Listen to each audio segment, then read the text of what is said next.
Praise the lord. ప్రభువైన యేసుక్రీస్తు వారి నామం పేరిట మరొక పర్యాయం మిమ్మల్ని ఇలా కలుసుకోవడం నాకు ఎంతో సంతోషంగా ఉంది. ఈరోజు మరొక అంశాన్ని గురించి మనం విన్నాం. ఆలసత్వం, లేజినెస్. మరి ఈ లేజినెస్, ఆలసత్వం ఎవరు అని అంటే సోమరివాడు అని అంది బైబుల్. కొన్ని విషయాలు నేను మీకు జ్ఞాపకం చేస్తే, సామెతల గ్రంథం 10వ అధ్యాయం 26వ వచనంలో 12-27 సామెతల్లో సోమరి ఆటాడతాడు కానీ పట్టుకోడు, చురుకుగా నుండుట గొప్ప భాగ్యం అంటా ఉన్నాడు. ఇదే సామెతలు 13వ అధ్యాయం 4వ వచనంలో సోమరి ఆశపడతాడు కానీ వాడి ప్రాణానికి ఏమీ దొరకదు, శ్రద్ధ గల వారి ప్రాణమునకు పుష్టిగా ఉంటుంది అని. ఇంకొక మాట చెప్పాలి అని అంటే, ఆ సోమరి వాడు విత్తులు వేసేటువంటి కాలంలో సోమరి మరి దున్నడు, కోత కాలమున వాడు పంట చేతికి వచ్చే టైంకి ఇతరులను చూసి బాధపడతా ఉంటాడు.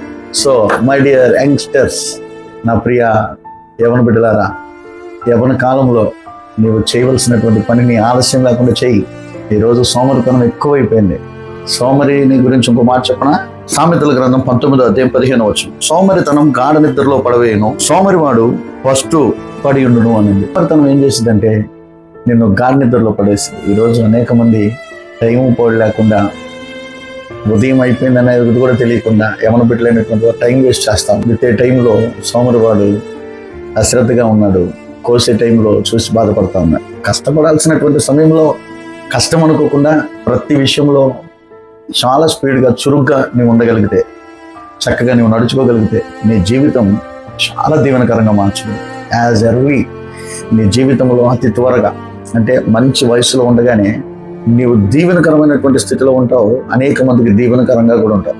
అదే టైం వేస్ట్ చేస్తూ, హ్యాపీగా నిద్రపోతూ, కాలయాపన చేస్తూ, పిచ్చాపాటి మాటలు మాట్లాడుకుంటూ, ఫోన్లలో టైం వేస్ట్ చేస్తూ, ఫ్రెండ్స్తో టైం వేస్ట్ చేస్తూ ఉంటే నీ లైఫ్ సెటిల్ అవ్వాల్సినటువంటి టైంలో నువ్వు ప్రయోజనం లేకుండా ఉంటావు.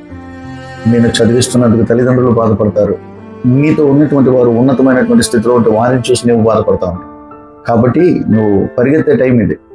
ప్రభు కొరకు నిలబడు, ప్రభుని జ్ఞానాన్ని కోరు, ప్రభు జ్ఞానాన్ని ఆశించు, ప్రభు సహాయాన్ని తీసుకో. నువ్వేదైతే చేయగలుగుతున్నావో నీ యొక్క శక్తి లోపం లేకుండా చెయ్యి. తగిన దినమందు ఒక దీవెనకరమైనటువంటి ప్రతిఫలాన్ని చూస్తావు. ఈ మాటలు వింటున్నటువంటి నీవు ఒకవేళ ఎంతవరకు లేజినెస్ నీలో ఉందేమో, ఇక మీదట దాన్ని కొద్దిగా దూరం పెట్టి కొద్దిగా చురుకుగా నువ్వు ప్రయాణం చేయటం ప్రారంభిస్తే, తద్వారా నీ జీవితంలో మేలైనటువంటి రోజులు నీవు చూస్తావు, ఆశీర్వాదకరమైనటువంటి రోజులు చూస్తావు. నీవు దీవించబడటమే కాదు, ఇతరులకు కూడా దీవెనగా మార్చబడతావు. అటు రీతిలో నీవు ఉండాలని నేను మనస్ఫూర్తిగా ఆశిస్తూ ఈ నా మాటలు ముగిస్తూ ఉన్నాను. May God bless you. Praise the lord.